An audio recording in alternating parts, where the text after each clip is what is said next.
Hi guys, just carrying out a Magnacleanse flush of a central heating system with a Combi boiler.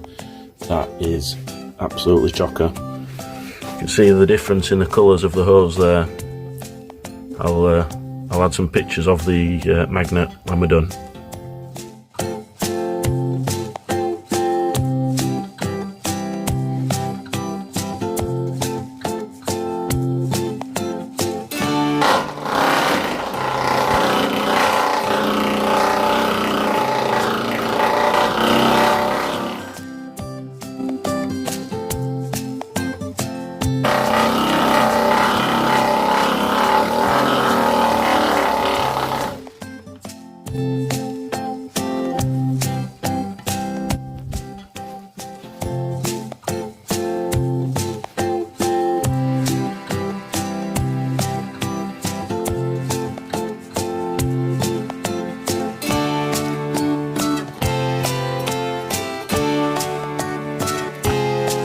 Right, final phase is over. Should have a look at the damage.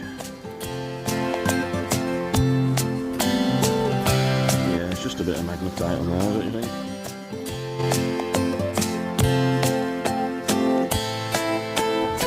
Just to give you an idea, this is the secondary one, so if anything gets missed by that filter, it goes through onto that one, which is also quite full, and that is the diameter of the magnet. As you can see, it's well and truly clogged up.